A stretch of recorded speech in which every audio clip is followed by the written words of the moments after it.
Quelques heures après la proclamation des résultats, la tension a explosé. À Dar es Salaam, Zanzibar et Arusha, des milliers de jeunes sont descendus dans la rue pour dénoncer une élection volée. Les forces de l'ordre ont répliqué par la manière forte. Gaz lacrymogène, balles réelles, arrestations massives. Des vidéos difficilement sorties du pays avant la coupure d'Internet montrent des militaires tirant sur des manifestants non armés. Le bilan reste flou. L'opposition parle de plus de 700 morts, tandis que le Bureau des droits de l'homme de l'ONU évoque une dizaine de victimes confirmées.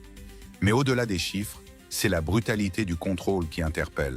Dans plusieurs quartiers, les habitants ont rapporté des perquisitions de nuit, des coupures d'électricité et des disparitions forcées. La présidente, quant à elle, a justifié la répression en affirmant qu'il fallait protéger la stabilité nationale.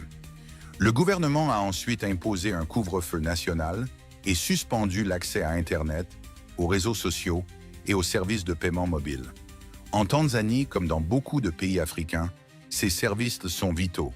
On y travaille, on y communique, on y paie ses factures. En un instant, tout s'est arrêté. Cette coupure numérique totale a paralysé l'économie et isolé le pays du reste du monde. Les plateformes comme Nala ou M-Pesa, très utilisées pour les transferts d'argent, ont été bloquées. Les médias étrangers n'ont plus pu contacter leurs correspondants sur place.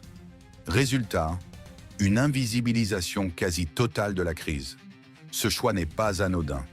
En coupant Internet, le pouvoir ne cherche pas seulement à contrôler l'information. Il veut briser la capacité d'organisation et d'indignation collective.